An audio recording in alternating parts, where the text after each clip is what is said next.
Hello, and thank you for joining us for another episode of We Have Been Watching Podcast. This is our special Christmas episode, because what can be more Christmassy, Rob, than watching The Shining? It's a bit of an unusual episode, but you know what? I watched it the other day, and Rob is a super duper Shining fan. Aren't you, Rob? And we talked about Dr. Sleep recently as well, hadn't we? A few episodes ago. So it was. So you're a hardcore Kubrick fan, and I'm a hardcore King fan.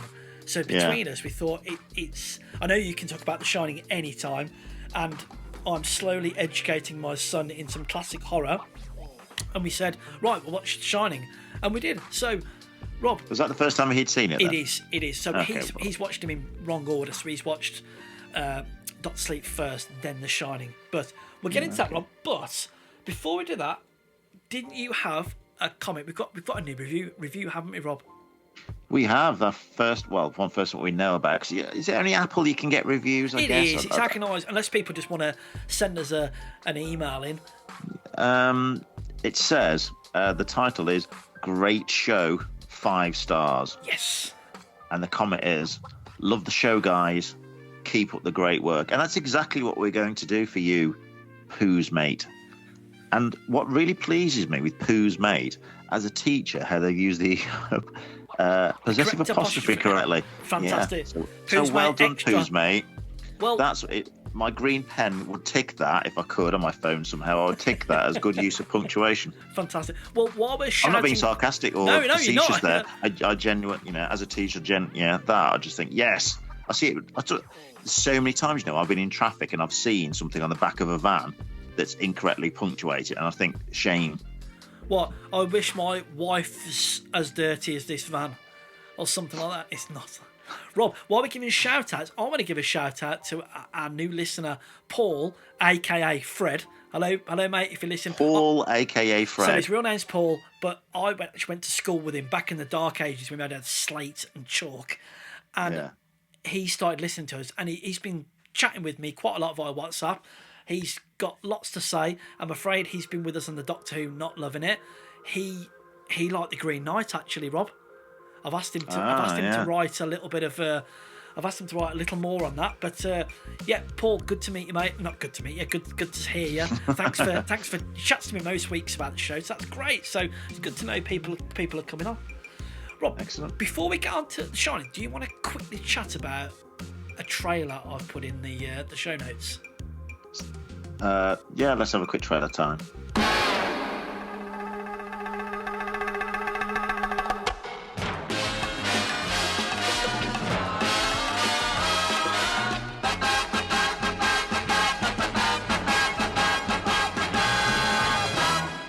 So, I don't know how or why this popped up, but did you know anything about the film Everything Everywhere All at Once?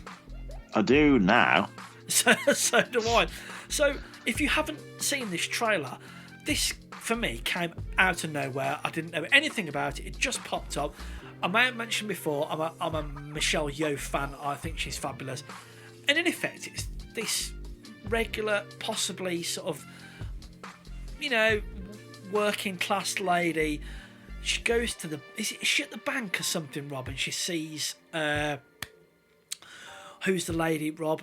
Out of Freaky Friday, Jamie Lee Curtis. Yeah. And I actually out loud, is that Jamie Lee Curtis when I first watched this trailer? Because I wasn't quite sure, but it is, isn't it? It's Jamie Lee Curtis with great makeup, and something happens and reality splits, doesn't it? And Michelle Yeoh is living across multiverses, and it looks mad, doesn't it? It looks like a mixture between, I don't know, Scott Pilgrim, Kung Fu Hustle, being John Malkovich. What it reminds me of, actually, when you get, because what intrigued me is that the title card says directed by Daniels. I was thinking, what's that? Is it Daniel S? Or is it? So no, there's two. There's a Daniel Scheinert. I'm not sure if I pronounced that right. Probably not. And there's a Dan Kwan. So there's two Daniels that have directed it. So I think the Daniels is obviously the two guys that direct together. And the stuff when you go into what I may know them from. Well, I've always wanted to watch Swiss Army Man. They made that apparently. I've watched half of that, and it was fantastic. Legion. which you didn't stick with that, did you? But no, I watched season 1. Yeah, I just fell off. I adored that. Oh, they've also done. They also did Nora from Queens. I really enjoyed that as well. I don't know that. That's the first Awkwafina thing that I knew her from, actually. It used to be on a Friday night after Graham Norton on BBC One, and used to just because it was on straight afterwards. I was already comfy on that channel that I tend to watch that, and that's the first thing I ever saw her in, and I used to like that. Well. No, it looks great. It's got Michelle Yeoh being a kung fu master. And from what I read somewhere, it says that she learns lessons from different realities and brings them into other realities. So there's a bit, isn't there, where looks like she's being attacked by some guys, and she uses a vacuum cleaner attachment, almost like in a martial arts sword fight style. Rob, I've got a little trivia for you. So my wife, as I said, she reads out the IMDb facts and we watched Shang-Chi the other week, and I was harping on about how great Michelle Yeoh is and Crouching Tiger. So my wife said to me, "Did you know Michelle Yeoh isn't martial arts trained?" And I was like, "Say what?" Apparently she's a dancer, and she trained as a dancer, and she says she just copies what she's told, but because of her dancing ability, that's how she does it. Well, I tell you what, she does a fantastic job. She's brilliant. Yeah, I mean, I think we touched on this before, where you think of her as, knowing things like Crouching Tiger in the Western world, I suppose, like English language stuff. Really only know her from, she's in Last Christmas, isn't she? Yeah. And then of course, yes, she's in like things like Super Cop, isn't she, as well? I don't forget she's in Boss Level. She's in that as well. So when I saw her in Last Christmas, I realised that she's actually really adept at doing lots of different things. Yeah, she's great actor, isn't she? And it's not always playing the serene, mature kung fu expert. She's I think this is going to be a great one to look out for. I'm really excited for this. As well, it's not from one of the massive studios. It's not an IP we already know. It's just something different, and I think that could really, really be good. What am I on about? Well, Star Trek Discovery, she's in that as well, isn't she? Of course she is. Philippa Georgiou, isn't she? Yeah. And Guardians of the Galaxy 2. Do you remember her in that? Yes, actually. She's that extra group, isn't she? Do you reckon her agent says to her, "Oh, Michelle, I've got a new script for you"? She goes, "Oh yeah, what is it? It's about this badass kung fu cat." And she's like, "Oh really?" So I bet she loved doing Last Christmas, where she was like shopping, wasn't she? Yeah. Anyway, yeah, Rob, let's move on. Let's move on to the meat of our show. Let's talk terror. So, Rob, I haven't seen The Shining. It's got to be for 20 years. Okay. I've watched it several times before that. I recently listened to the Cinephiles podcast about it, where they do a deep dive, and that kind of got me into it again. And a few weeks ago, I watched Dr. Sleep with my son, and I said, right, next time your mother goes out, we're going to watch The Shining. So we sat down. Shall I tell you about how it went, or do you want to sort of tell us about your background with it, or how you feel about it? No, you keep going. I'm curious what a fresh take from one of today's teenagers. So he's 16, right? Nearly 17, and in my memory, right, I remember. Now this will be because in the old days, I'd watch The Shining on TV, and it was nearly always started at 10 o'clock at night. So you'd be bleary-eyed watching it. I remember The Shining being quite slow, quite heavy. It's Kubrick, isn't it? Lots of staring. I'd forgotten how fast it actually goes. For me, it went along really quite quickly. I thought there was a real difference as to how.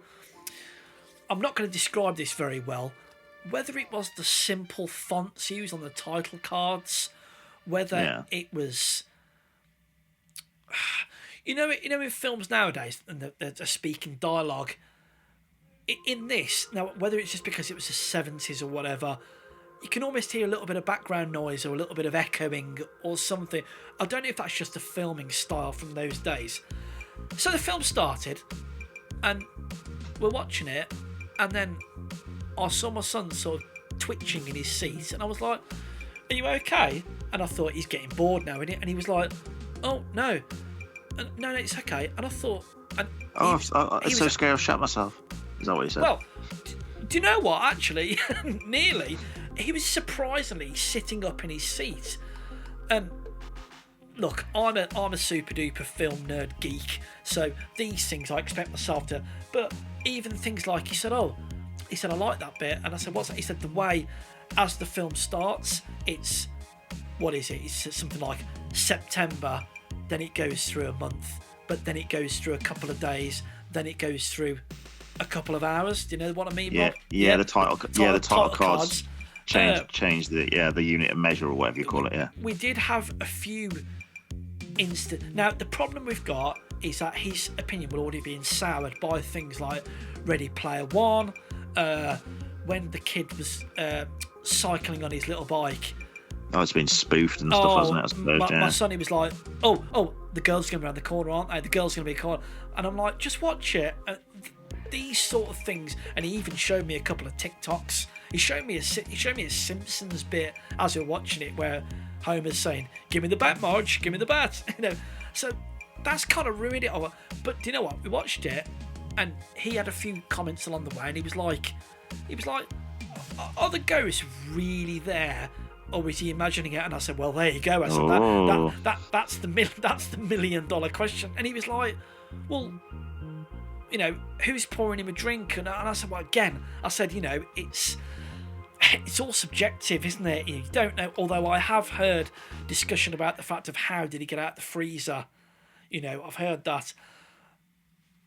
There's ghosts. There's definitely ghosts there, yeah. I think there is as well. So halfway through, I popped in the kitchen to make a cup of tea. It's very quick tea and a wee break. Came back, and I heard him go, "Jesus," or something like that. I went out and said, "What's up?" And I thought it was a particularly bloody scene. He went, "That guy's just used the N-word like 3 times." And I was like, "Oh, right, yeah." Because that, apart from your Tarantino films aren't made like that anymore, are they? He found that actually quite shocking, which I thought, God, you I don't know, I think, Rob, we grew up on films where all language was used, wasn't it? Whereas I think nowadays, you just don't, watching films like Kevin Hart and The Rock and Ryan Reynolds, you don't hear that language, do you?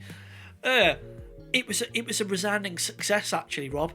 He said he thinks he likes Dr. Sleep a bit more, and I kind of get that, because I think the filming style of Dr. Sleep is more modern, isn't it?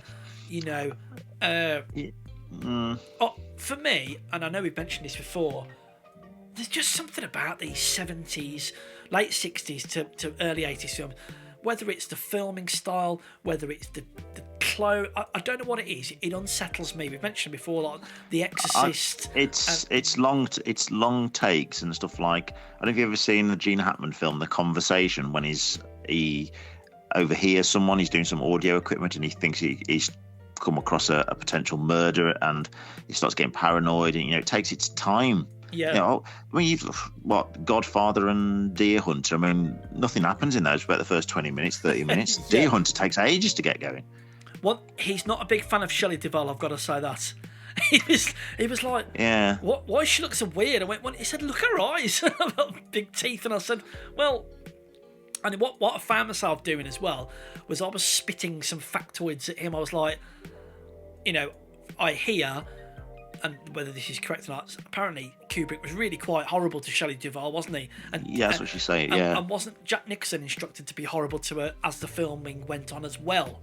One thing he did like was the typewriter, and when she looks at his paperwork and it's like all work and no play, mate, and he went, has he been doing that for like all that time? And I'm like, yeah. And he was like, God, and there was, and of course the beautiful naked lady in the bathroom scene that got him. It was a shame, because we watched Dr. Sleep first. A lot of these things had been referenced, but he did enjoy it, and I was really quite surprised, because I thought, oh yeah, it's a slow burn. He's not going to have the patience for this, or like the younger generation do. But no, it was a resounding success, and I was really quite pleased about it. I think I can't remember how old I was when I saw it. It was obviously I was on TV. This has never been a cinema thing for me, so I think I must have heard about it, and it's in a reputation in a book about films from the 70s or something like that. And I think it was around about sort of similar time where I'd probably watched Alien as well and thought, what's all the fuss about? I thought it was okay.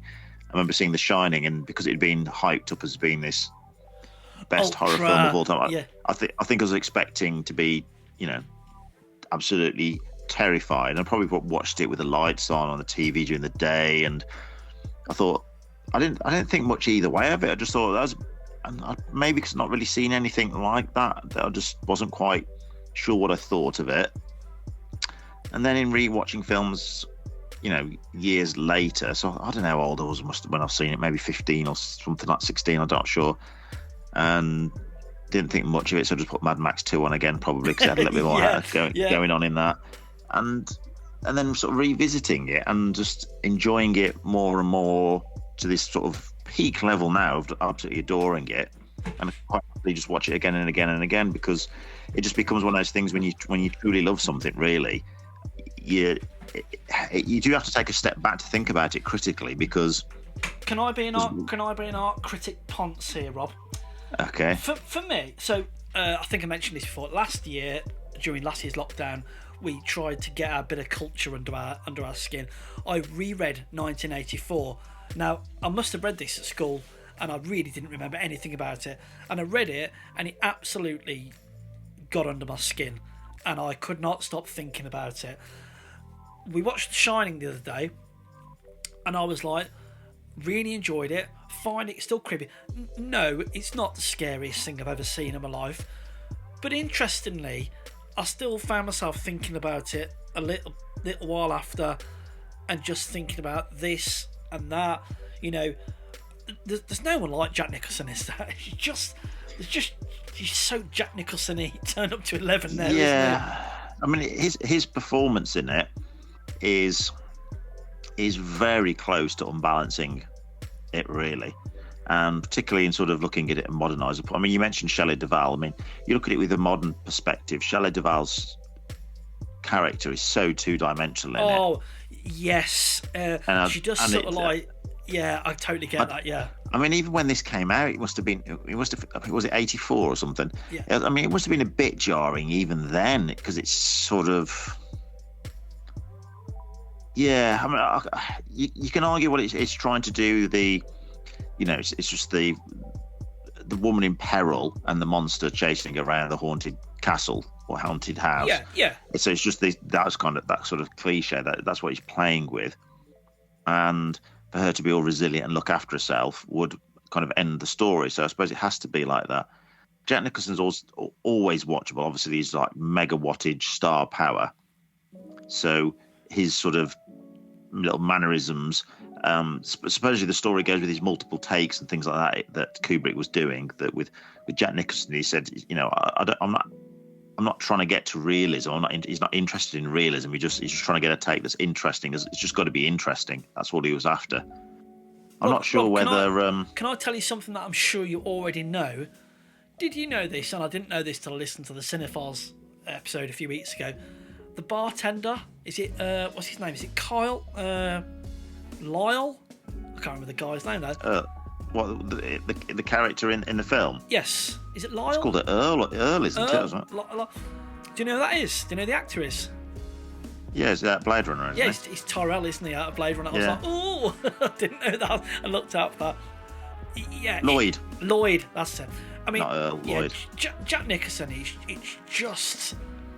I'm going to one potential criticism, like with the casting thing. They're like Shelley Duvall, a little bit over the top, but I do find with Jack Nicholson that don't you feel that he's a bit mad at the start?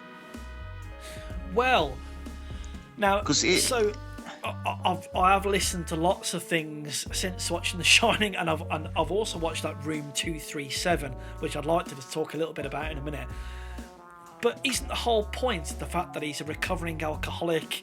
He's already, He's hurt Danny, supposedly, hasn't he? So yes. It's hinted that he's hurt Danny by pulling his arm too quickly and stuff like that. He talks about that.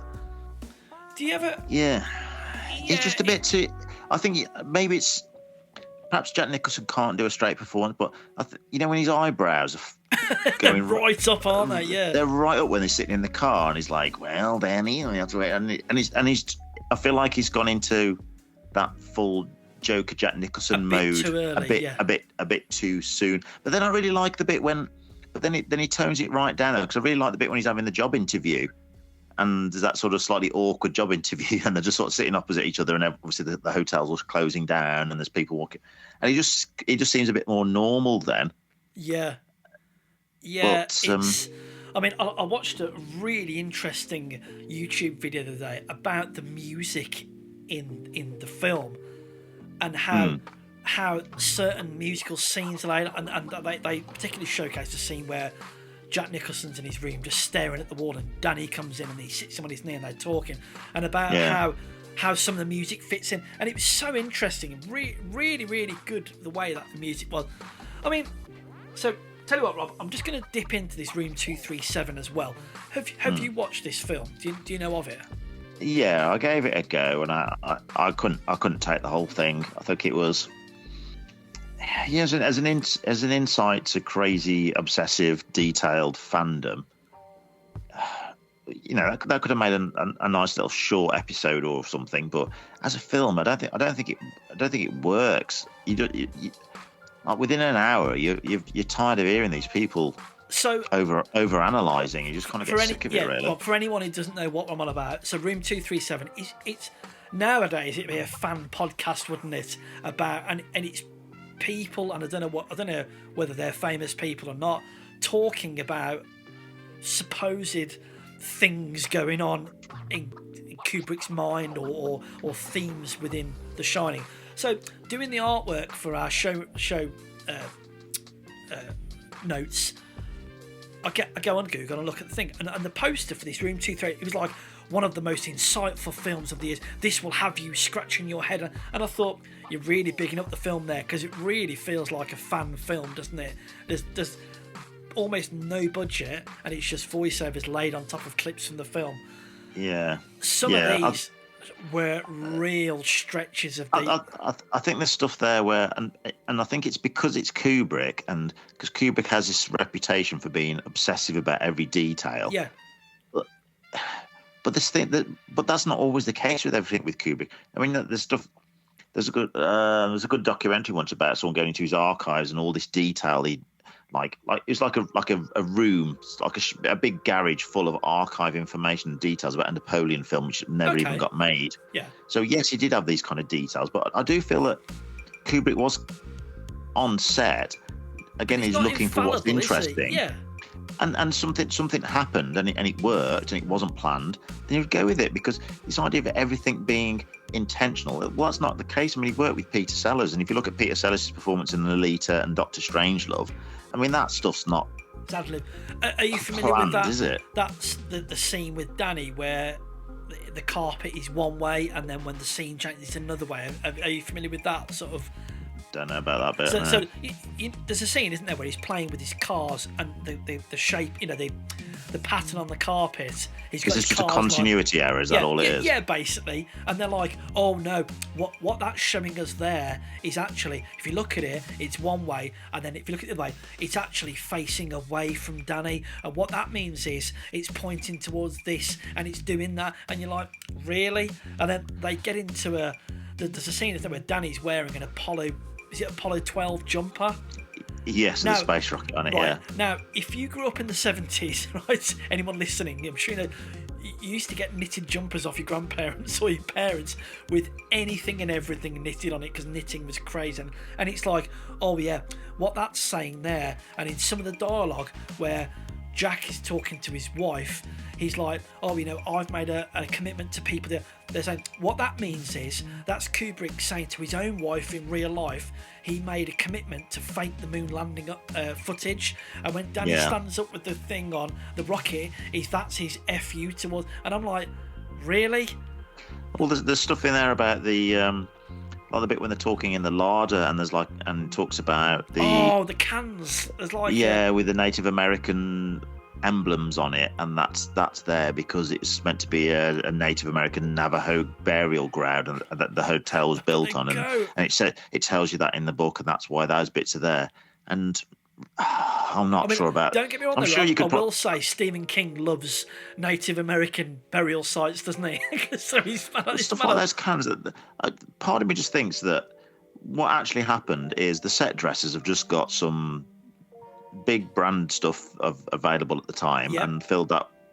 I can't imagine Kubrick going around and wanting specific cans and all that sort of stuff, specific carpets and things maybe, but it just takes it too far. And then there's a thing where they say, actually, what they did was they said, we rented a cinema for one night and we played the film, and then we also overlaid the film again, playing backwards. And they're like, if you play it, you can see there's a bit where Jack Nicholson's name lines up with the top of the road and it's on top of the car, and that means this. And then they said, and actually, here's a bit here where if you look, you can see Stanley Kubrick's faces in the clouds. And then there's even a bit where it's like, he has his job interview, and the guy gets up from behind the desk and he says, "Oh, welcome, Jack," and he shakes his hand. He says, "Oh, what that is, if you look behind him, there's a Native American portrait on the wall." But then this guy gets up and he's got a flag, and he's got a wig, and he's got a nice blue suit, and that's America. And as he walks around, I think if you pause it in just the right way, the corner of the desk looks like his penis sticking out in front of him, and that's him saying "F you" to the studio. And I'm like, what? And there's even a thing, isn't there, about their Beetle. I think it's yellow, isn't it? So I think it's yellow. In the book, it was red, right? And they're like, a bit later on when Dick Halloran turns up, there's a Beetle, isn't there? Or there's a red car been knocked over, and they're like, "Oh yeah, this is Stanley Kubrick saying up yours to Stephen King because you didn't like my film, so I'm going to put you don't like my script, so I'm going to put this car in there," and that's that. And I'm like, you know what? I've also read that actually they had a yellow Beetle available, and it was a Beetle, and it's not. So I love conspiracies, fan theories, deep dive conspiracies. But Rob, I might get a little divisive here now. I've watched The Shining many a time, but I still think 2001 is my favourite out of Kubrick's stuff. Yeah, it's a bit hard for me to choose between those two, to be honest. It's a bit. I mean, don't get me wrong. I love them dearly. But the thing is, they're two different, aren't they? Completely different genres, despite that sort of that kind of clinical sort of coldness that Kubrick has about things.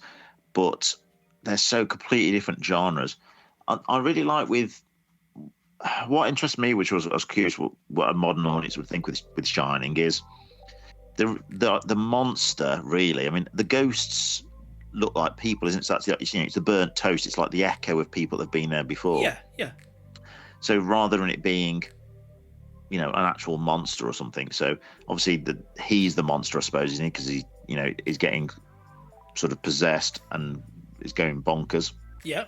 But like the little girls and Grady, the last sort of the previous caretaker, and all the people dancing and stuff like this. There's Danny sees bits of the darker side of it, but it's just echoes, isn't it? And that's what's quite unsettling and creepy when you have those scenes like the man dressed in the bear suit, committing some sort of sex act on someone, and stuff like that, which all makes sense in the book because it's stuff that's in the scenes from parties that are going on. I remember that when I read the book afterwards and thought, that makes that sense. So you don't need to know that to understand it. It's just that sense that there's like these echoes of previous lives of people going on. Really good. When the waiter bumps into Jack, doesn't he? When he's in that kind of dream, if you will, when the party's going on, and he bumps into him and knocks his drink, and they go into the men's toilet, don't they? Yeah. The colour grading in there, and the colour of it's like a rich, deep red, isn't it?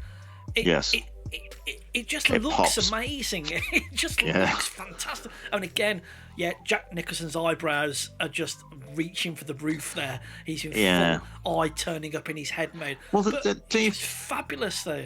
I think with the camera being a bit, I mean, when the camera moves, it kind of prowls, doesn't it? Yeah, it kind of glides around, and I don't know whether this is just, I mean, there is Steadicam stuff used in it when like they're running around the maze and stuff, but because it's not so fastly edited, so you do start noticing things like the geometry of the shot and the rooms and how all the lines make it up, and then they just carry it because it's sparsely populated. There's not hardly any characters in it. So, do you know one thing that got me, which for me, it affected me. I've not had to go to therapy but it got to me. It didn't actually get to my son. Was, Danny's going around and around on his bike, isn't he? There's a name for that bike. Is it called the big wheel or something? I don't know. And he's going on the wood. Then it's like on a different diff carpet. Yeah. But it just goes on, doesn't it? There's no background music. It's like and it's just repetitive. And I don't know whether it is the repetition, whether it's the noise of the wheel, the low level camera. I mean, again, Kubrick he's a master, isn't he?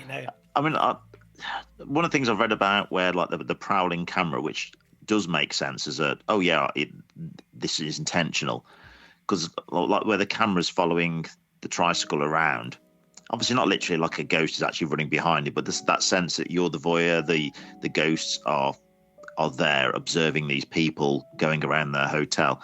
And there's a really good bit when he's in the main hall at the typewriter, and the camera's almost sort of peeking behind a pillar, and it's sort of approaching. It gives you that sense of voyeurism of the ghost, and that's got to be all intentional. And that stuff's brilliant because when they're trapped in there and the ghosts are around, and you're not quite sure what they're going to appear like or where they're going to be, and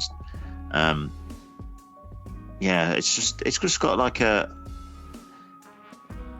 It builds itself so steadily,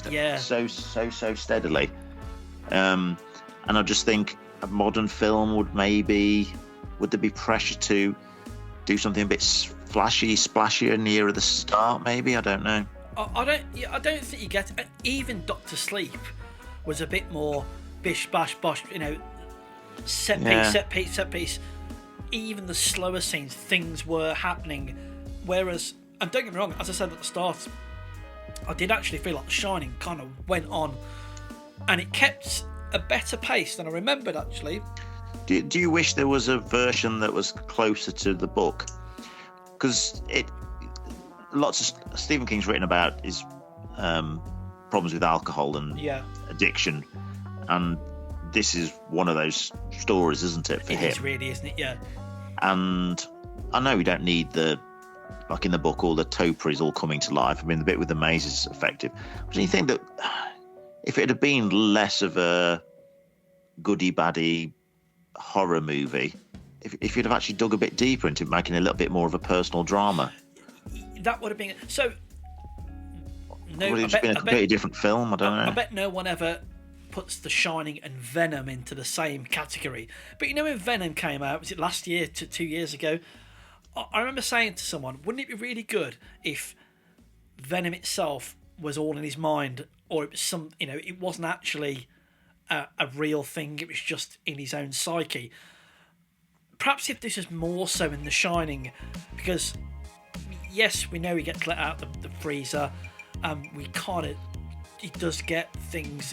With a little bit of editing, it could have all taken place in his mind more so. I know it does a lot, but Wendy sees ghosts, doesn't she?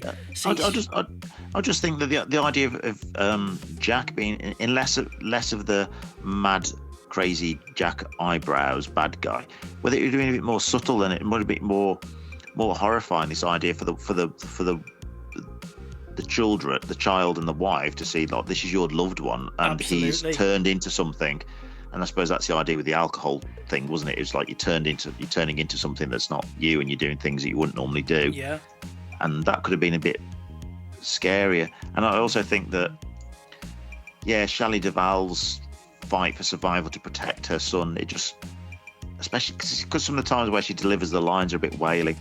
I mean, there's some great stuff in it, though, isn't there? I mean, there's moments which just are iconic, like they're going backwards up the stairs, and she's asking for the bat, and then she hits him, and then obviously the swinging the axe, and the camera follows the axe as it's hitting into and here's Johnny sort of stuff. I mean, that stuff. And there are scenes you could pause it, couldn't you? And you could take a piece of artwork just from that. Yeah, it is just fabulous. I was pleased at how much I want. It's the kind of thing where you do want to watch, and I think that's it, isn't it? Does a film keep you thinking about it after the event? Do you want to hear more? Well, I did. I went on YouTube and I was looking at music from The Shining. I wanted to watch Room 237. Things like that. I did actually say to myself, maybe I ought to reread The Shining, but I've got that many books in the minute. I thought I ought to read stuff that I haven't read before, but it just gets into you, doesn't it? It makes you think, it makes you wonder more about what was going on. I think there's those title cards and the way the music sort of drops, doesn't it? Yeah. When the title card goes boom, and that kind of holds your attention, doesn't it? And then you've got this kind of slightly wailing off-key sounds and vocals in the background, which it does the same thing in 2001. There's little things like that which kind of just there to unsettle you, aren't they, really? No, I don't remember. This may have been wrong memory. In my memory, I thought there was more instances of the boiler room and the drone and the noise of the boiler. Maybe that was the book. Maybe I'm getting mixed up the book there. But it's the oppressiveness. I think you're thinking of Home Alone. Maybe that's what it is. I'm getting Home Alone and The Shining mixed up together. I know, it happens. You know what? What's that, Rob? So someone could probably write some like that Room 237. Yeah. I'm sure that you're onto something there. What's that? I bet there's parallels between Home Alone and Shining. I bet if there isn't, let's make something up. But though, Rob, it is all connected because it's funny you say that. On Netflix, there is a series at the moment, and it's called The Movies That Made Us, and it's just kind of like a little. Have you seen it? Do you know what I mean? I've seen. I've watched a few of them. Yeah, I watched the one about Home Alone the other day, and I watched Home Alone, Forrest Gump, RoboCop, I think another one. I watched, what was the other one? Oh, Elf. I watched Elf. Even though on all of these, it's like we had a script for a film, and then the studio dropped it, and then we got some backing at the last minute, and you think, is that how all of these films are going to go? But there we go. Right, yeah, Rob, should we wrap it up there? Should we leave our audience to think about their own thoughts on The Shining? Guys, if you have any memories, if you think The Shining is terrible, if you think it's the best film ever, drop us a line. We'd love to hear from you. Yeah, because I don't really know anyone other than Shining fans. I've never really spoken to someone who just thinks Shining's overrated and rubbish. I don't know. Must be out there. Don't get me wrong. I've heard before Shelley Duvall's lines are a bit flat, and if you look at her body, she's a bit flippy floppy. She's walking like dragging her feet but I haven't been chased around a deserted Indian burial ground. Not for years. Yeah, that's not happened for years, has it? Overlook hotel. So maybe I'll be exhausted by that. I love the Jack Nicholson sweeping all the plates and cups off the sideboard. That's always love that scene. That's what I hate. Rightio, folks, we'll leave you there. Please get in touch. It's wehavebeenwatchingpodcast @gmail.com. Let us know your thoughts on The Shining. Instagram, it's wehavebeenwatchingpodcast. Twitter, it's @WHBW You can patronise us, and what I mean by that is you can either chuck some money in the account for a coffee, or you can just speak really badly to us on an email. either one. Patronising either way. Take care, guys. We'll see you soon. Bye-bye.